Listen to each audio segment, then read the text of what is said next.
Everyone's looking around their towns, like looking at their towns, thinking, what the fucking hell is happening? Who are these people? Who are these migrants coming in? Rape, rape, rape, murder, murder, terrorism, terrorism. Everyone knows it's wrong. Everyone knows it's wrong. Tommy Robinson speaks out on Sadiq Khan during explosive interview. Viewers left divided. You're not going to believe what just happened. Because when Tommy Robinson sat down for his latest interview, no one expected him to go there. What started as a calm, one-on-one conversation quickly turned into one of the most heated moments we've seen in a while, especially when the topic shifted to London's leadership and the direction the city has taken under Mayor Sadiq Khan. Now, this wasn't a shouting match, and it wasn't staged drama. It was raw, unfiltered, and you could tell from Tommy's tone, he meant every word. The interviewer didn't hold back either. At one point, he asked directly, "Tommy, why do you think people are so divided over Sadiq Khan's leadership?" That's when everything changed. Tommy leaned in, took a deep breath, and said something that instantly sent shockwaves online. He didn't mince words. He spoke about what he calls a leadership disconnect, a growing gap between London's political elite and the ordinary people living through rising costs, street crime, and an identity crisis in the capital. According to him, London's image of progress and diversity is being overshadowed by what he describes as a lack of accountability at the top. He said, "You can't keep telling people everything's fine when they're living the reality every single day. Londoners aren't stupid. They see what's happening on their streets, and they feel it." The interviewer paused, clearly aware of how controversial this was about to get, but Tommy doubled down, saying that the real problem isn't just political, it's cultural. He accused city leaders of playing politics instead of protecting the people.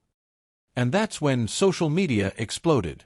Clips of the interview were posted across X, TikTok, and YouTube within hours.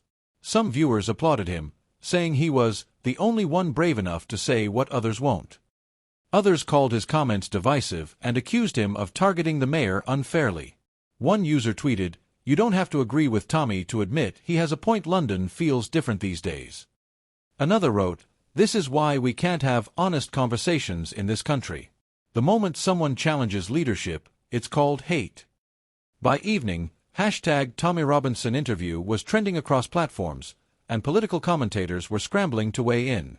But let's pause and unpack the context behind this. Sadiq Khan has been serving as London's mayor since 2016, facing both praise and criticism for his policies on transport, housing, and safety. Supporters argue he's modernized the city, championed green initiatives, and stood firm against extremism.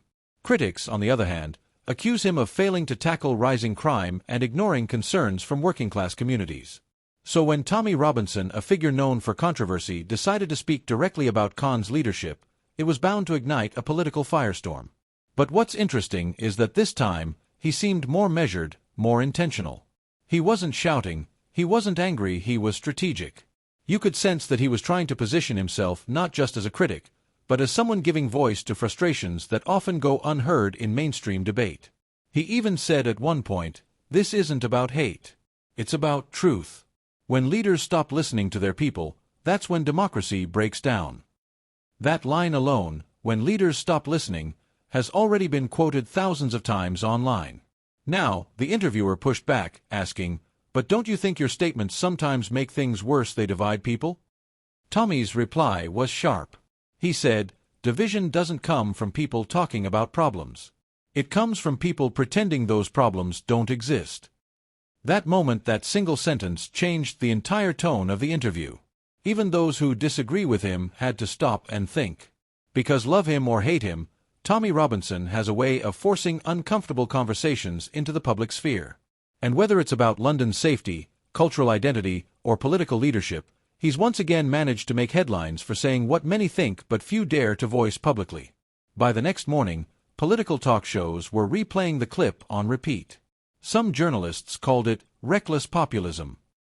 Others said it was a reality check the establishment needed. One London councillor even told The Telegraph, "People may not like his tone, but they can't deny the issues he's raising are real." And that's the thing behind all the noise. There's a real debate happening about trust, transparency, and whether Britain's political class still represents ordinary citizens.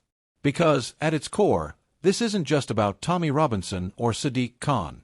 It's about frustration, a sense that politicians and the public are speaking two completely different languages. So what happens next? Tommy's interview has already sparked renewed discussion about free speech, censorship, and accountability. There are calls for more balanced debates, where both sides can be heard without immediate outrage. But the question now is, will this conversation actually lead to change, or will it fade like so many viral moments before it? Because as we've seen time and time again, the UK's political landscape runs on cycles of outrage. A bold statement is made, it trends for a day, and then it disappears. But the issues underneath, the safety concerns, the trust gaps, the sense of alienation, those remain. And that's the bigger story here. Not what Tommy said, but why it resonated. Why so many people even quietly nodded in agreement when they heard him. Whether you like him or not, his words reflect a truth many feel. Britain is divided, frustrated, and searching for leadership that truly listens.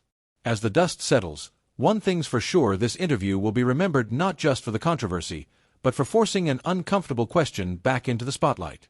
Is London being led or just managed?